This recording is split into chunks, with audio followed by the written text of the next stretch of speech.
Hello folks, the Galaxy Unpacked 2025 event took place and it was mostly related to Galaxy AI, but today I want to tell you what they didn't tell us at the event. There will be both good news and not so good news.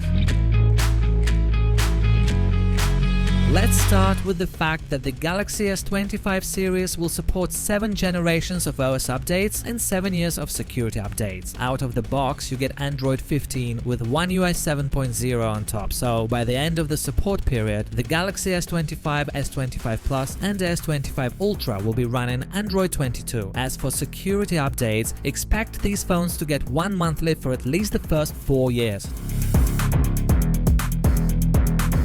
Samsung says the Galaxy S25 Ultra is equipped with a 6.9-inch dynamic AMOLED 2X display, whereas the S24 Ultra has a 6.8-inch panel. That's all well and good, but the company also says the Galaxy S25 Ultra is 162.8mm tall, whereas the S24 Ultra has a height of 162.3mm. And something here doesn't add up. As you can see if you watch the hands-on video, the Galaxy S25 Ultra is visibly shorter than the 2024 model. It's not by much, but it is noticeable side by side. The spec sheet may say otherwise, but we can confirm that the Galaxy S25 Ultra is a smaller device than the S24 Ultra in terms of width, girth and height, all the while boasting a slightly bigger screen. These on-paper numbers aside, the Galaxy S25 Ultra does feel better in the hand. It's easier and more comfortable to hold than the Galaxy S24 Ultra, and it feels lighter too, because it is. The Galaxy S25 Ultra tips the scales at 218 grams, down from the S24 Ultra's 232 grams. One of the somewhat surprising upgrades Samsung brought to its new Galaxy S25 Ultra flagship phone lies in the onboard speakers. Some paired the 2024 and 2025 flagships. It didn't take long to realize that the Galaxy S25 Ultra speakers sound way better than the Galaxy S24 Ultras. The Galaxy S25 Ultra producers is a bit more nuanced and full when compared to the Galaxy S24 Ultra. At the moment, it's unclear whether Samsung changed something about the Galaxy S25 Ultra's audio hardware, software or both to achieve this sound upgrade. The Galaxy S25 Ultra has a wider speaker cutout than the Galaxy S24 Ultra. This inconspicuous change suggests that the 2025 model might have a larger internal resonance chamber at the very least. That could be all it took for the Galaxy S25 Ultra speakers to deliver better audio, or there might be more to this sound upgrade than meets the eye.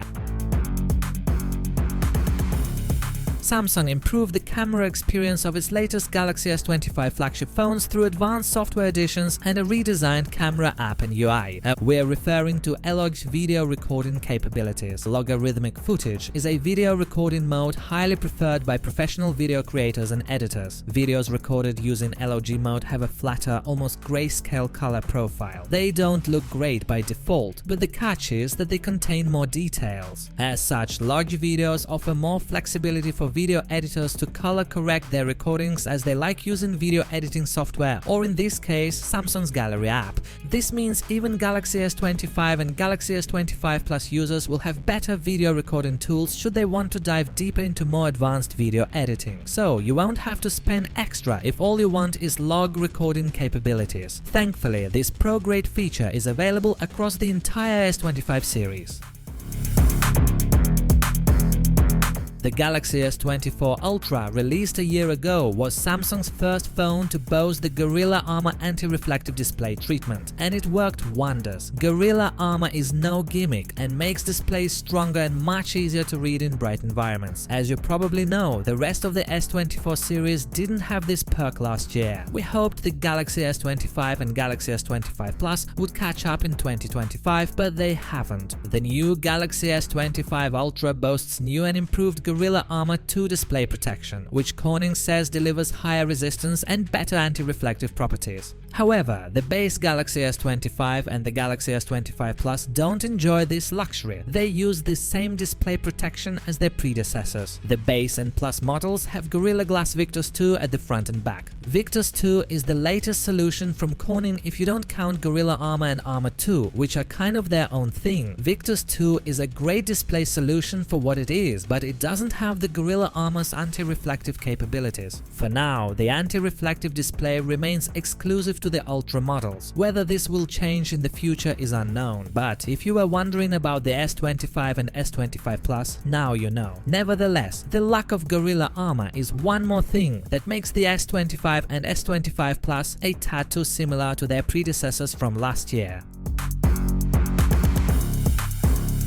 It's confirmed. For the new generation S25 Ultra flagship phone, Samsung has downgraded the S Pen experience by axing its Bluetooth capabilities. The good news is that the Galaxy S25 Ultra S Pen is just as good of a stylus as last year, assuming all you care about are the core stylus features. It has a 0.7mm tip and 4096 pressure sensitivity levels. It's going to work perfectly fine for drawing or handwriting. However, with Bluetooth gone, the Galaxy S25 Ultra S Pen loses some of the characteristics that made previous S Pen models unique next to other styluses. The new Galaxy S25 Ultra S Pen can no longer be used to perform air actions, which allowed S Pen users to wave the stylus like a wand to control certain apps remotely through gestures. The S Pen's remote clicker button functionality for the camera app is likewise no longer supported without Bluetooth. Samsung supposedly removed these S Pen Bluetooth-based features because the data showed too few Galaxy S Ultra owners were using them. So the question is whether or not the S Pen downgrade comes with any benefits at all. Potentially, there is one. Axing Bluetooth from the S Pen may have allowed Samsung to make the Galaxy S25 Ultra narrower, shorter, thinner, and more streamlined, while giving it a slightly larger by 0.1-inch screen and a beefier heatsink for the crazy powerful Snapdragon 8 Elite chipset.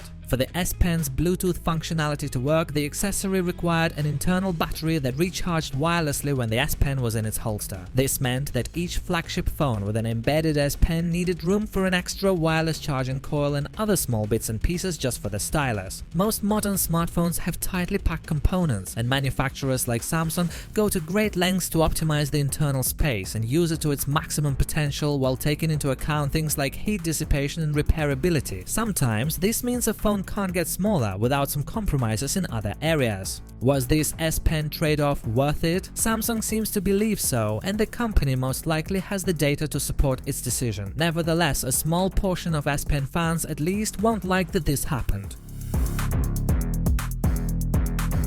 Qualcomm has revealed that the Galaxy S25, Galaxy S25 Plus, and Galaxy S25 Ultra are the first commercially available devices to feature Snapdragon Satellite. It is Qualcomm's system that allows a phone to connect directly to low Earth orbit satellites via narrowband NTN to send and receive messages. This feature is built into Android but requires specific hardware to work. The Galaxy S25 series has the necessary hardware and software to send and receive messages directly via satellites. This feature can be extremely useful and even life-saving in certain emergency situations when there is no cellular network nearby. Samsung didn't highlight this feature during its Galaxy Unpacked 2025 keynote, and we don't know the reason behind it. Maybe the company is still working to get this feature working via partnerships with satellite companies and getting clearance for the feature from governments worldwide.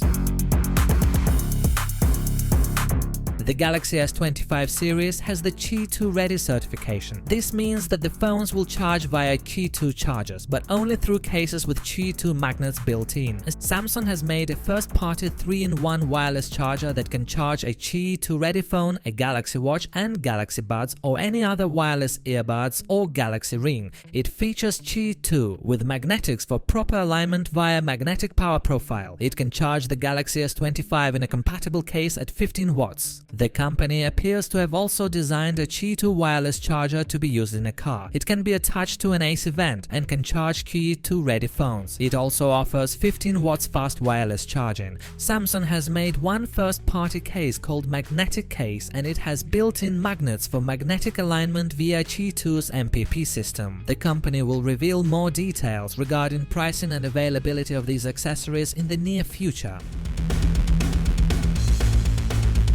Also, Samsung's Unpacked event brought us a couple of interesting surprises. In addition to the new Galaxy S25 series, the company confirmed the Galaxy S25 Edge, previously known as the Galaxy S25 Slim, a fourth variant in the new lineup that will be launched later this year. While the company didn't talk about this unique device, only mentioning it in passing as multifold, it did put up a confirmation on the big screen when referring to its plans for the future. There it was, an image that made it clear as day that Samsung has a trifold tri-folding Galaxy smartphone in the pipeline. The reference to the tri-folding phone was made as the company spoke about its XR plans, including the new headset codenamed Project Muhan that it's been building with Google and Qualcomm. It runs Android XR, which offers spatial computing. Apps appear in large windows in front of your eyes, and you can control them using your fingers. The headset potentially has two ultra-high-resolution OLED screens with a high refresh rate. Samsung has also revealed its plan to develop smart glasses. Samsung didn't provide any additional details about this tri-folding phone, but if rumors are believed, it may be launched in Q3 2025. The device's tri-folding display could measure between 9.9 to 10 inches when unfolded, bringing it squarely into tablet territory.